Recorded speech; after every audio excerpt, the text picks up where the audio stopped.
在6月23号，我国外交部的消息显示，印度外长苏杰生在最近突然旧事重提，再次谈起了中印边境对峙情况，甚至在毫无依据的情况下就公开指责中国挑起边境问题。原话是中方履行有关承诺存在不确定性，甚至有意无意地暗示中印关系面临挑战。然而，联系上近期印度撤销中印边境部队轮换制度，全员进入1级战备的情况，在外界看来，这已经是在向中国释放战争威胁信号了。可笑的是，当前印度国内疫情彻底崩盘，经济断崖式下跌，这种情况谁给的胆子让印度有资格这么和中国说话呢？我们知道，中印边境冲突中，因为冬季高原环境的限制，印度在后勤补给和前线驻军的问题上遭受到了巨大损失。在中国彻底亮剑之后，印度在今年早些时候选择了真正意义上的中印和谈。然而，哪怕双方进行了脱离程序，但背后的暗流却依旧涌动。而距离双方脱离已经过去了近4个月时间，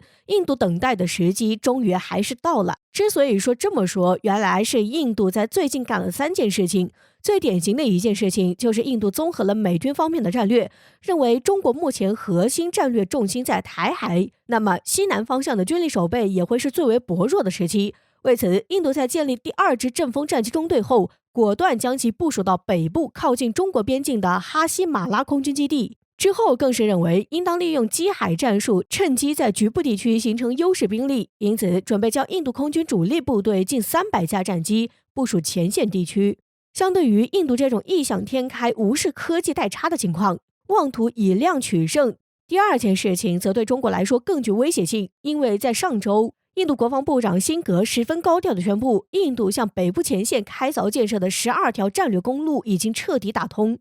这也意味着印度向前线运输兵力的难度大幅缩减，效率也更高。印度在南亚地区一贯是没皮没脸，动不动就是不宣而战。这12条战略通道被打通，对于印度陆军发动突袭战争来说极为有利。第3件事情就是一个典型的战争信号了。据印度陆军表示，为了加紧战备，印度陆军正在进行全面的军事改革，将有130万印度军人会接受重新编制，使印度陆军部队在指挥和作战中更能适应现代化战场。可以说，正是这3件事情的完成，让印度自认为等待的时机已经到来，因此开始重新在边境问题上大放厥词，甚至故意挑起争端。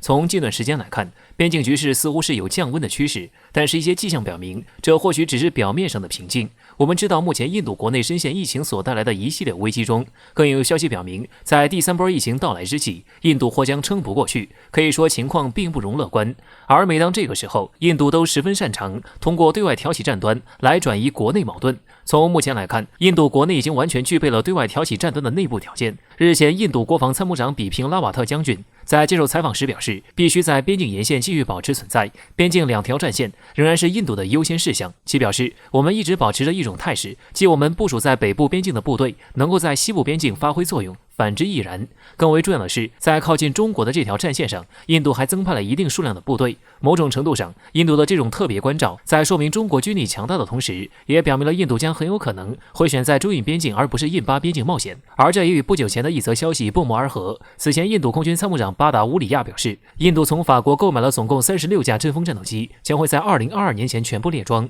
对此其表现出了十足的信心。至于之后列装的阵风会主要部署在何处，印度人也早已经给出了答案。早在印度列装第1架阵风战机时，他们就叫嚣中国的歼20不是阵风的对手。可想而知，在印度人看来，阵风对标的是中国的歼20，也就会大概率安排在与中国有领土争端的边境。但是让人意外的是，在印度还没决定正式在中印边境冒险时，中国就被迫退出了这一战场。这到底是怎么一回事呢？背后原因令人十分暖心。在看到印度对中国的敌意以后，巴基斯坦网友表示，中国一定强，巴基斯坦永远和你们在一起，别担心印度，巴基斯坦自然会对付印度，我们会确保印度永远成为不了地区大国。而随后中国网友的回复也十分可爱，其喊话巴铁，这话泪目啊。不过首先你们要加油发展自己的实力，这足以见得中巴间坚实的友谊。在中国有难时，巴铁愿意挡在中国前面，替中国发展扫除后顾之忧，而中国也没有直接让伙伴挡枪，而是鼓励其先努力发展自身。恐怕如此场景美军连做梦都不敢想吧。在美军同盟友只靠脆弱的利益连接起来的当下，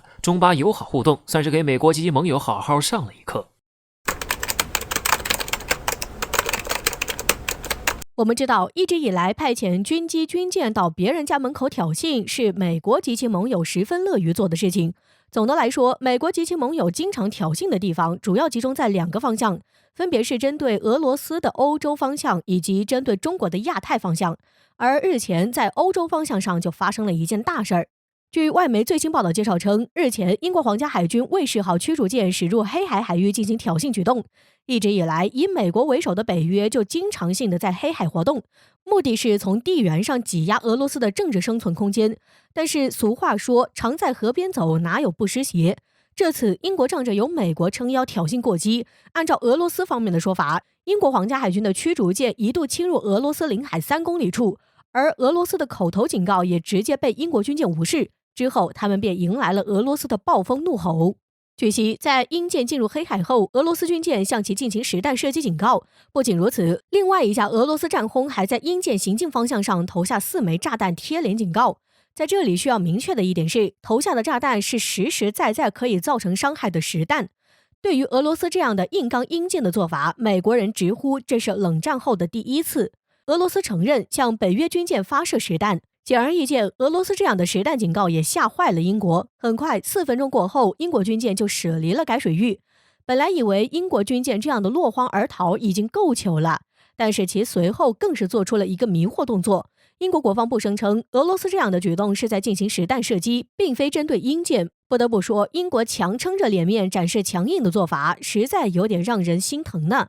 说起来，中国也同样在周边海域遭到美国及其盟友的疯狂挑衅。而俄罗斯直接硬刚的做法，为何让国人坐不住了？有人表示，为什么世界各国那么忌惮俄罗斯，却不害怕中国呢？想必俄罗斯这次的做法就能够很好的给出解答。那么，中国是否可以直接借鉴俄罗斯硬刚的做法呢？对此，环球时报总编胡锡进说出了自己的见解。他表示，这并不可取。在他看来，中俄2国国情不同，中国周边环境也更加独特。况且一直以来，中国在外交上打的是太极拳，这也是中国目前能够有一个相对和平的发展环境的原因。这也就是说，如果短时间内急剧转变外交策略的话，非但达不到预期效果，可能会给中国带来更多的麻烦。就目前而言，中国对外展示强硬姿态，理应是一个循序渐进的过程，不可操之过急。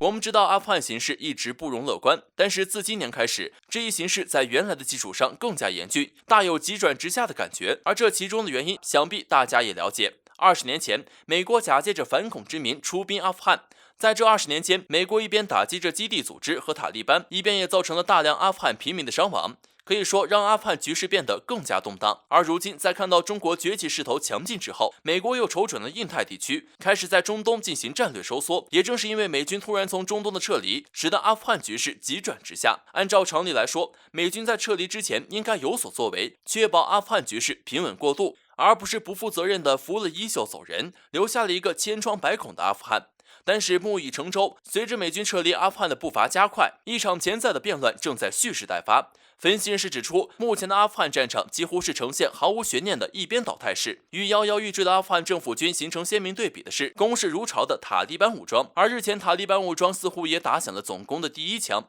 据美媒最新报道称，在美军撤离阿富汗之际，阿富汗就发生了一起悲剧事件。事发当时，一支阿富汗精英特种作战部队遭到了塔利班武装分子的围剿。由于没有得到及时的支援，这21名特种兵全部丧生。更加令人惋惜的是，消息人士透露称，并不是因为救援不及时，而是因为没人敢去救援，没人敢把部队派到一个完全由塔利班控制的地区进行营救行动。这样不对称的军力对比，似乎也为接下来的更大的变乱埋下了伏笔。可以预见的是，阿富汗孱弱的安全部队到底能依靠自己支撑多久，已经很明显了。由此造成的权力真空，势必会在阿富汗境内掀起一阵动荡狂潮。而我国外交部在不到1个月的时间内发出的提醒变更，似乎更加印证了这一即将到来的动乱究竟有多危险。在短短的时间内，中国外交部对身处阿富汗的中国公民的提醒，从如非必要请尽快离阿变成了尽早离境。虽然只有简单几个字的变更，但是却暗含着巨大的危险信号。另外，更为重要的是，阿富汗局势的动荡不仅会牵动着世界局势，甚至还会误伤中国。根据中国全球战略智库的说法，阿富汗国内局势事关中国西疆的安全与稳定。可见，